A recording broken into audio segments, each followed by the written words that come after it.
This year's Us Against Alzheimer's National Summit is on October 16th to 17th.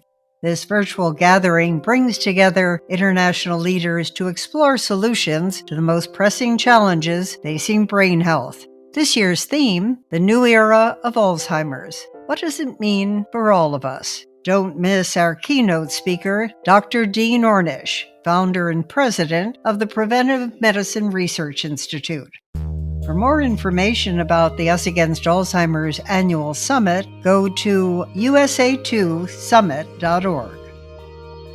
Welcome to BrainStorm by Us Against Alzheimer's, a patient-centered nonprofit organization. Your host, Meryl Comer, is a co-founder, 24-year caregiver, an Emmy Award-winning journalist, and the author of the New York Times bestseller, Slow Dancing with a Stranger. This is BrainStorm, and I'm Meryl Comer.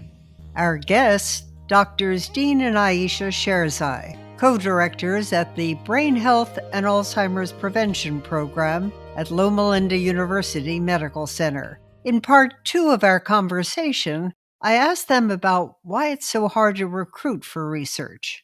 There's been a big gap in the echo chambers of scientific conferences and how that needs to be translated to our communities. As part of our community research, we've sat down with community leaders, social workers, nurses, individuals in the realm of business and management. And when you speak with them, they essentially tell you, scientists come, they take data from us, they give us a couple of brochures, and then they disappear. And we never know what happens and how this actually benefits our communities. And that is something that is very, very common. One of the biggest failures has been where the big organizations have created relationship with communities and then have not delivered. And then I call that nuclear landscape of leadership. When people come to you or open their doors to you, they're opening up the most important, the most valuable thing they have, hope. And then if you go there and then you do not deliver or do something that actually loses their faith in the academia, that landscape is not going to be used for a while. Thus the nuclear, that landscape is lost, not just to you, but to all the other scientists coming back. And that's why repeatedly organizations meet these communities. They make all kinds of inroads because the communities have such hope. And then they actually lose the community. You're not going to get results from mice. 400 drugs have worked in mice. None of them have truly meaningfully translated to humans. But we don't do work on humans because as clinicians, we don't know how to sit down with them except to bring them to our clinics, run some trials, do a short-term thing, and then that's it. So I think that that's so important. And you as an organization are such an amazing innovators of this work. And we love what you do. And I'm hoping that we can work with you on delivering this to communities. We certainly support that. Dean, let's switch focus to the brain-gut axis that some doctors are now calling the second brain. So tell us, does the gut drive the brain or the brain drive the gut? I'm going to be selfish here. I'm going to say that the GI docs are wishful thinking. The reality is there's a strong relationship between gut and brain. It's not necessarily the second brain. If they're talking about the neural axis being very rich, yes. But as far as when you say that, there are certain assumptions. The brain is the central driver of not just consciousness, but much function and downstream feedback mechanisms that even affect the gut. The gut, though, because it is the first area of interaction with food and with the environment, is significant. And it has evolved into something incredibly sophisticated and complex. And now we know that a lot of the things that come out of the gut, as far as the byproduct of the microbiome, affect at the minimum the blood-brain barrier, but even beyond that. And the long-term health of the brain is dependent on the gut and what it does. Gut is a long word that's inclusive of stomach all the way to colon. Actually, from the mouth. From the mouth, exactly. To the rectum. Exactly. Yes. If you affect it anywhere, and of course you do with food, of course you do with medicines and things of that nature, now we know that there's long-term consequences even downstream with the brain. So that's the relationship that we want to make sure we highlight, and it's an important one. Yeah. Just, so that I'm a fair scientist, that some of the data has been exaggerated as far as the interaction between the gut and the brain is concerned. And unfortunately, that has been used as an opportunity to promote specific compounds or nutraceuticals or vitamin concoctions that may not be based on evidence. So it's important to be aware that this is a very, very exciting area that we're still learning from. There are great scientists around the world that are figuring it out. And we will learn more and more in the next few years. Dean, billions of dollars are spent annually on brain supplements with no proof that they work. Isn't the situation out of control? Absolutely. Yes. Absolutely. Yes. I'm very unhappy about it. Why so many doctors and others are diving in to take a part of that market, pharmaceutical and nutraceutical market. We did 2 reviews. One was on omega-3 and the developing brain, and omega-3 and the aging brain. And we've also done reviews on other nutrients. And at this point, what we do know is that your B12 level is critically important for brain and nervous system. So at least find out. And we know that a huge percentage of population, not just plant-based, but throughout population, more than 40% are B12 deficient. And if you're B12 deficient, especially for long term, it's going to damage your central nervous system and peripheral nervous system. So find out your B12 levels and its absorption and utilization. The other thing that we now know is vitamin D and its importance. Vitamin D is critically important, not just for myelination, but for so many other processes. And a significant portion of the population is vitamin D deficient, even in our sunny California. Find out your vitamin D level. And if you're low, first of all, find out why. Maybe there's a GI problem or you're not getting outside enough or whatever. But if you need to, supplement. There's a place for it. And thirdly, omega-3. Although the data is not perfect, but there is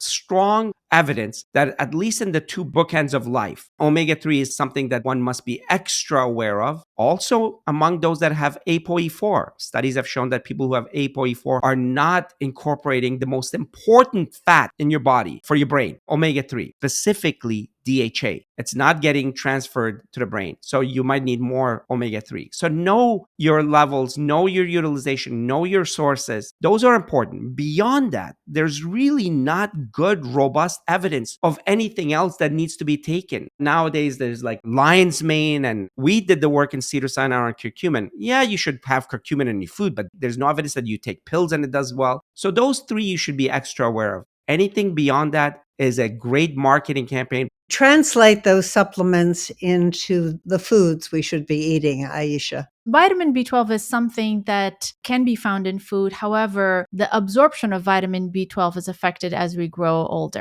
As a matter of fact, there was a piece of research that showed that regardless of your dietary pattern, whether you're on an omnivorous diet or a plant-based diet, 41% of the adult population in the United States were deficient in vitamin B12.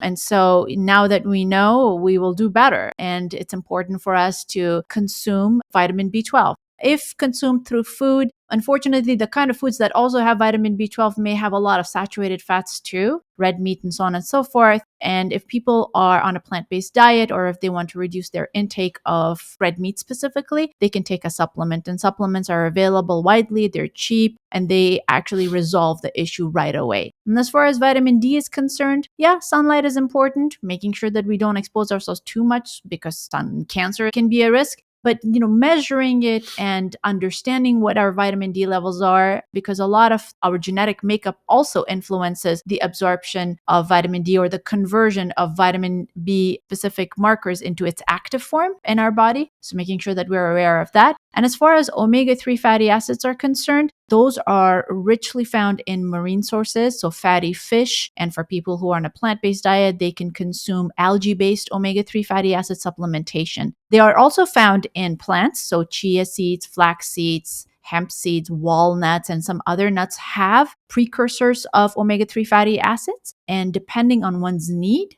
depending on one's health state, their age, that can actually be factored in and tailored. Ayesha, on that very point, you say depending on their need. The fact is that 2/3 of Alzheimer's patients are women. Are the dietary rules the same for women and men, or is there a variation at all? That's a really good question, Meryl. We're actually learning more and more about that. There was a time, let's say maybe about 2 or 3 years ago, when we thought that it really doesn't matter whether you're a man or a woman, your dietary pattern should essentially be the same. But now we're realizing that women, especially women who are going through perimenopause, menopause, and postmenopause, may have different needs. And their vascular risk factors are a bit different compared to men. There are some publications that show that when women have not addressed their vascular risk factors, for example, if they they don't take care of their blood pressure or their cholesterol levels or their glucose metabolism, prediabetes and diabetes during midlife, they could be affected more than men later on in life. So all of this information is essentially giving us a message to say there may be some specific factors that might affect women more than men. What they are right now, we're still learning about it. But the general rule of thumb is to make sure that women understand that their midlife vascular risk factors, the ones that I mentioned earlier, blood pressure, cholesterol, sugar, metabolism, also fluctuation in their weight, understanding when they go through perimenopause and menopause, their calcium levels, their vitamin D levels, their vitamin B12 levels or B complex levels, other B vitamins is incredibly important. And they at least need to pay attention to it and adjust accordingly, whether that's through diet specifically or combination of diet and lifestyle. Support for BrainStorm by Us Against Alzheimer's comes from Biogen. Driven by our commitment to patients and our strong business foundation, Biogen remains dedicated to furthering Alzheimer's disease research and treatment, aiming to help address the unmet needs in this devastating condition, with an emphasis on early-stage disease. So, Dean, if I want to deploy Ayesha's strategy, what tests should I be asking my doctor for if I want to track and optimize my brain health? The same mechanism that we use with communities, you can use with doctors. Meet them where they are. They know the clinical. So addressing the fact that B12, the vitamin D levels, thyroid levels, hemoglobin A1C, cholesterol, or specifically LDL should be checked. They know that. They know that's something important. A lot of times they don't do it, but once it's brought up, they realize that that is important. And when you tell them that to check that, at least you get rid of major part of the metabolic factors that usually lead to cognitive decline and dementia. So that's B12, folate, vitamin D, lipids, thyroid panel, and those are important and they will do it. And then secondarily, if you're worried about your cognition, do a cognitive test. That's the most common test ever done. Most doctors are familiar with it. If they're not, they'll quickly send you to somebody that does it. And knowing that you have risk through a cognitive test is incredibly helpful because at the minimum, it tells you, okay, I'm at the precipice or I'm at risk. And here is the evidence of the risk. And that's a place you can build on. And also, it gives you a good baseline. So as you're improving, you can see the improvement in cognition, which is the real outcome, not so much imaging. A lot of doctors will do MRIs and things of that nature, which are helpful because at the minimum, it says, oh, this person has white matter disease or they don't have white matter disease. They have had lacunes or these small little strokes or they don't, or they have shrinkage or not. But to be honest, more important than that is these labs and the neuropsychological testing, which is going to give an incredible baseline assessment of where a person is in their cognitive journey. That's a good place to start. And they'll do it. Consider asking or starting the conversation about perimenopause. So for my female listeners, if you are 35 and above, 35 to 65, sitting down with the physician and saying, I know that I might go through perimenopause. And now we know that women are actually going through perimenopause earlier and earlier. And this is going to affect my brain health. I want to know what my risk factors are because my biology is changing during this phase of my life. It's not just a physiological change, it's a neurological change too. And I want to know what my choices are for taking care of my brain health. Ayesha, this is a conversation women should be having with their primary care physicians, but are doctors with a 10-minute per patient window prepared for the informed woman patient to come into their office asking for these tests? I think things are changing, Meryl. When you're sitting down with a primary care physician or us neurologists or physicians in other fields, they have the basic training of understanding that guidelines or therapies are based on objective evidence. Yes, it does take some time for that evidence to become a consensus and for doctors to freely and readily share it with their patients. But things have changed. People have become more health literate. They've become more empowered, especially being connected with sources of evidence-based information like Us Against Alzheimer's disease, or when they come to our platform, we have a social media, the Brain Docs, and we have a website, and we keep on promoting these informations to everyone they know. And so doctors are actually very welcoming now, to the best of my knowledge, at least in the wonderful institutions that we've had an opportunity to work in. It comes down to human connection. I'm going to give them some magic words as well. The magic words that they should say to their doctor is that the latest guidelines say that if I'm having memory issues, the doctor should start doing workup. It's critical that the doctor starts doing workup. When a patient comes and says the latest guidelines, it actually primes the doctor to be, okay, this is an educated patient. I better get on this. Saying that the latest guidelines say that if I'm having memory issues, which I am, I think the workup should be started. The doctor will jump right on it. There are doctors that will still resist, but to be honest, it's rare now that if a doctor knows that a patient is that well informed that they're not going to do the right thing. So what is the workup, Dean? The workup, as far as blood is concerned, B12, folate, hemoglobin A1C, thyroid panel, and making sure that the person doesn't have an infection or something of that nature, as well as lipids. That's the basic panel. You don't have to do anything unusual, like unusual markers of inflammation and things of that nature. That's one. Second of all is a cognitive test, which is 20 minutes in the clinic, but even a more protracted one, which will give you a better view of where your memory and cognition is. And thirdly, even imaging might be needed. That might be a little bit limited depending on age, but definitely those over 65 will easily get an imaging, specifically MRI, to make sure that there's no vascular pathology starting already or shrinkage that's disproportionate. That's the workup. And usually doctors will do what's necessary. And that's why we're fighting to make certain that people can have more than one PET scan, which is all that Medicare allows. And that's why these blood-based biomarkers are becoming more critical for diagnostics. Absolutely. Absolutely.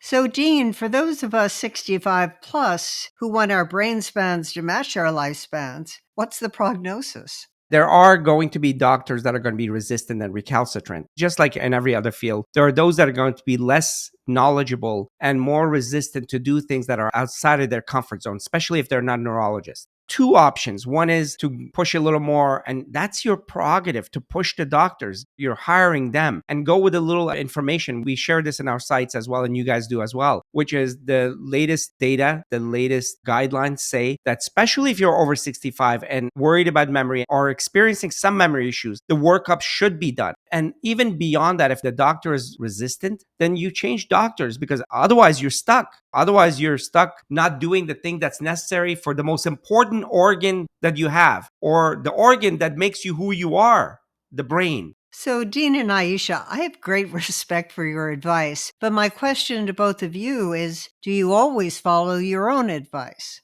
Let's talk about nutrition. Nutrition, we have been pretty good. We have it down very well, yes. But that's because that's our field of research and studies have been mostly nutrition. And mind you, I had to go to cooking school to learn how to cook. I just forced myself to do that because nobody's going to eat anything, healthy if it doesn't taste good. Change is difficult. And sometimes healthy change, although it's been shown to be cheaper, but it's difficult to access certain things. And that requires a little work, little knowledge. But the basic things, which is greens, beans, legumes, fiber, good fats, it's an incredible resource to build around. And then if you still are not doing optimally, but if you're still eating a lot of greens and all of these things, that still does a lot of good. Exercise is the thing that we've been doing. It's been inconsistent. We live in a nice place, but when you get busy, you find excuses. If you're watching a TV show, stand up and walk in place while watching the TV show. Your body doesn't know the difference between you doing a brisk walk and a race versus you're doing a brisk walk while watching Blue Bloods. That's the critical thing. Do it and record it. The recording is your reward. Every time you check the box, it pushes those dopamine reward centers. So do that. Stress management is not just about meditation and mindfulness. Stress management is sitting and taking a measure of your life, identifying the stressors, reducing, eliminating, and delegating the negative stress, increasing, empowering, and giving tools for the good stress in a systematic way. It's almost like a management thing. Please go to our site, go any other site, find what sleep hygiene entails. It is dark room, it is silence, it is colder room than you. Yes, Ayesha, it is colder room than you're used to. I have to say, Meryl asked, how are we doing as far as adherence to these are concerned? Yes. Yeah, that's one area where we take the liberty of breaking rules. Having 2 teenagers and having 2 dogs and just the passion of being involved in so many projects kind of takes away from that. But, sticking to a system and reminding each other, we get back on baseline. Yeah, the sleep is the one that suffers sometimes. Yeah. That's the one that we should definitely work on more. Thank you both for your candor and coaching on how to advocate for ourselves with our doctors. Our guests, Drs. Dean and Ayesha Sherzai, co-directors at the Brain Health and Alzheimer's Prevention Program at Loma Linda University. They are co-authors of the book, The Alzheimer's Solution, and host the Brain On podcast. That's it for this edition. I'm Meryl Comer. Thank you for brainstorming with us. Support for BrainStorm by Us Against Alzheimer's comes from Eisai. Early Alzheimer's disease, sometimes called mild cognitive impairment or mild dementia due to Alzheimer's disease, is a progressive type of brain disease that causes problems with memory, language, and thinking. You cannot stop Alzheimer's disease from getting worse, but you can take steps to slow how fast it progresses. If you or someone you love is experiencing memory loss or problems with thinking, it's important to speak with a doctor about your concerns and available treatment options that may help. To learn more about a treatment option for mild cognitive impairment or mild dementia due to Alzheimer's disease, visit treatalzearly.com. That's treatalzearly.com. Subscribe to BrainStorm on your favorite podcast platform and join us on the first and third Tuesday of every month.